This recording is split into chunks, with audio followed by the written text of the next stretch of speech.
meminta para qari yang bersuara merdu untuk membacakan Al-Quran dan mereka mendengar. Sekarang kita bisa memilih. Ada banyak qari ya di dalam handphone kita, tinggal milih. Tunggu ya, Ana mau lihat bentar.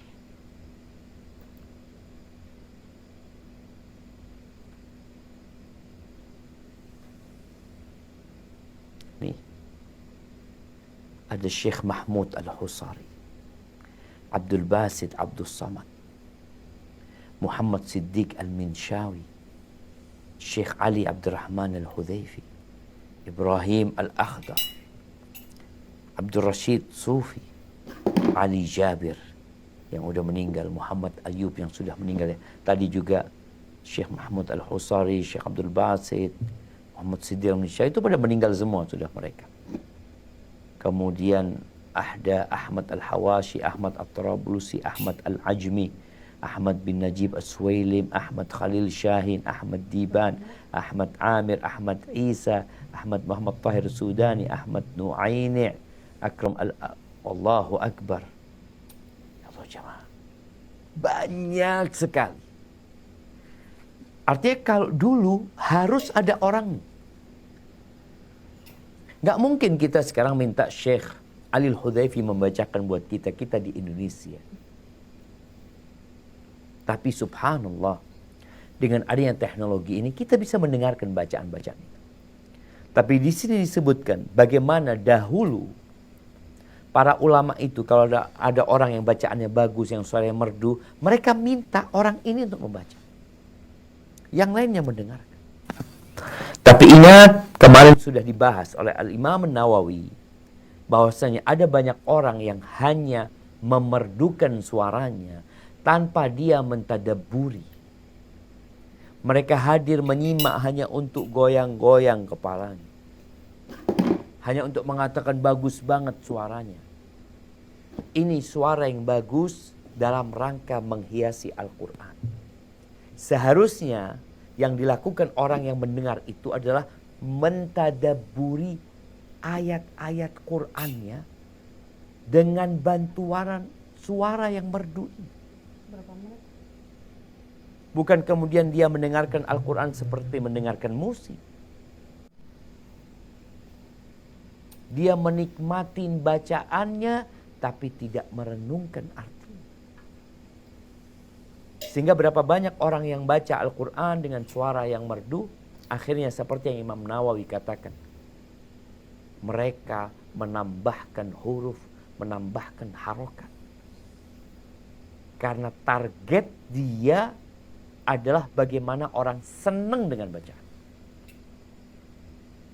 Kadang-kala senang, suka sama dia. Kita sedang ingin membuat orang-orang cinta dengan Al-Quran. Itu tujuan. Dan Nabi SAW menyuruh kita menghiasi Al-Quran. Jadi Al-Quran ini adalah modal utamanya yang ingin disampaikan kepada orang-orang. Makanya dulu disebutkan di sini bagaimana di antara mereka meminta para qari untuk membaca Al-Quran dan mereka mendengarkan. Ini kebiasaan orang-orang soleh, ahli ibadah, hamba-hamba Allah yang soleh. Ada yang sampai ketika mendengarkan Al-Quran, dia tenggelam dalam apa yang dia dengar. Dia meneteskan air mata. Ada yang meninggal dunia. Bukan karena suaranya, tapi karena Quran yang dibacakan dengan suara yang merdu. Karena Al-Quran diturunkan, kitabun anzalnahu ilaika mubarakun liyadabbaru ayati waliyatadzakkara ulul albab. Baik, dan ini disebutkan merupakan kebiasaan yang dicontoh dari Rasulullah SAW. Nabi minta. Artinya seorang yang sudah hafal Al-Quran bukan berarti dia tidak mendengarkan Al-Quran dari orang lain.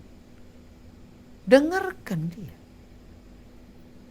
Mungkin dia merasa suaranya bagus. Iya, engkau perlu mendengarkan dari orang yang suaranya juga bagus. Nggak ada yang lebih bagus suaranya daripada Rasulullah SAW. Tapi beliau mendengarkan dari sahabat.